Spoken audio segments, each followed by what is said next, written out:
Hello, folks. Today I want to go over my theory about what's going on with the people that come in contact with the kid on my new favorite obsession, Castle Rock.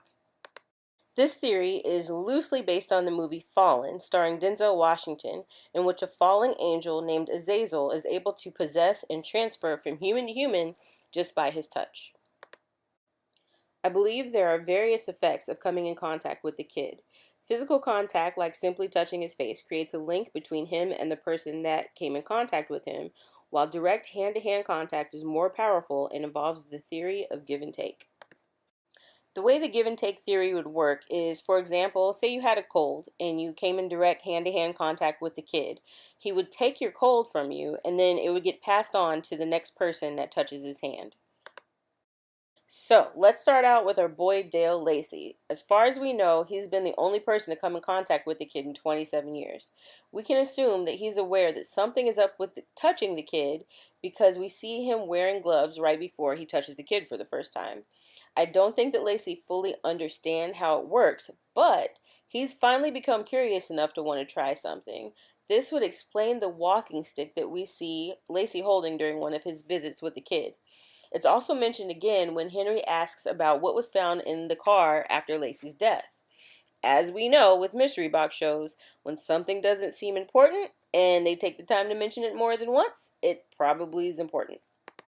So, what I think was going on is that Lacey has the kid touch the walking stick in the hopes that if his wife touches it after the kid, it'll take her blindness away. But when she touches it, she's still blind. So then he starts to believe that maybe it needs to be passed on before it works, which motivates him finally to touch the kid for the first time himself. When this doesn't work, he really begins to question if what he did by capturing the kid all those years ago was right, if the kid was even actually evil in the first place. Lacey tells the kid that when someone finds him to ask for Henry Deaver, and we know shortly after that he kills himself. But what we don't know for sure is if this was his last visit to the kid because he was retiring, or if he was actually planning on killing himself. I'm going to choose to go with the supernatural theme on this one.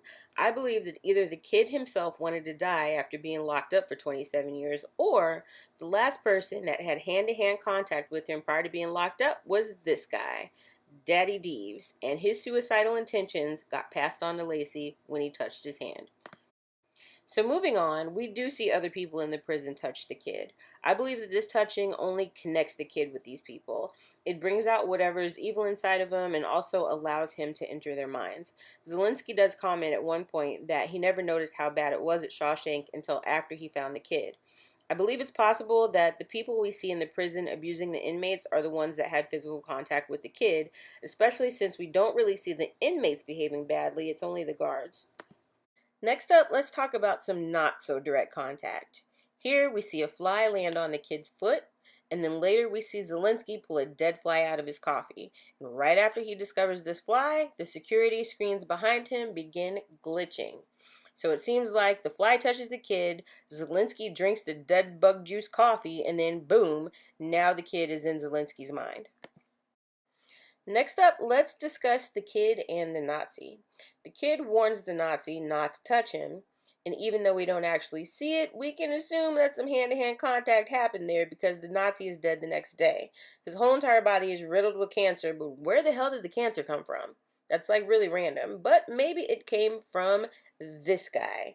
Lacey was the last confirmed hand-to-hand contact prior to touching the Nazi, and the show has made sure to make sure that we know that Lacey was a heavy smoker. It's like every other scene with Lacey in it. They're like, hey guys, did you pay attention to the fact that Lacey's a heavy smoker? And by the way, in case you forgot, Lacey's a heavy smoker. So it's possible that Lacey's the one that had cancer. He's the last one that touched the kid, and then it got passed to the Nazi when the Nazi touched his hand. He should have listened to the kid and not touched him. So, after the Nazi dies, we move on to the fist bump heard around the world. After the fist bump, Dennis begins to randomly draw on TV screens. You know who else likes to draw? This guy. Looking at his cell, the Nazi never met a Sharpie that he did not like, and his rendition of a brick wall makes the place look a little more cozy. The Nazi was chosen to be the kid's roommate because he was the most murderous piece of shit in the prison, and since he had the honor of being voted most likely to kill his cellmate by the prison staff, it's not a stretch to assume that if he was given the opportunity, he'd probably gun down all the guards in the joint. Well, he died, but then we see the Good Samaritan, future lawyer, soon to be dad, and all around good guy Dennis go on a murderous rampage and kill all of his coworkers. Is this just a coinky dink? I think not.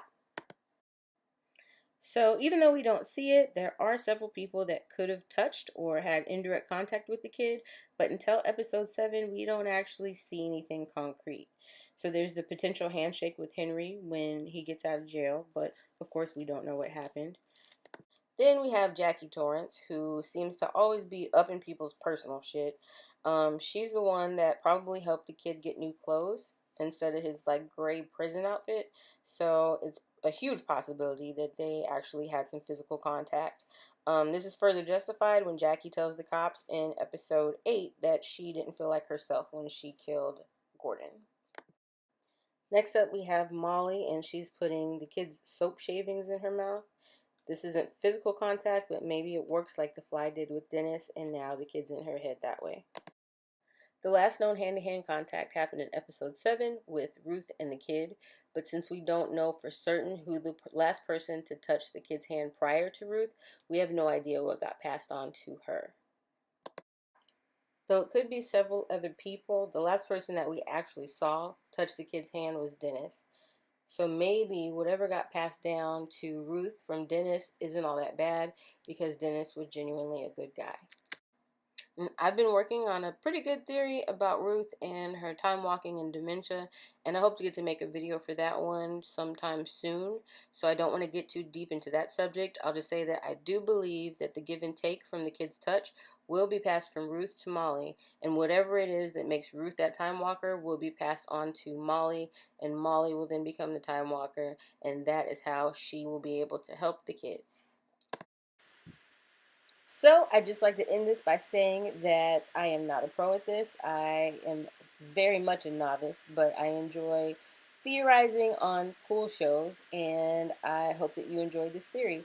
If you have any comments or maybe anything that'll poke holes in my theory, please leave them down in the comments because I'd love to hear them. And thank you for watching.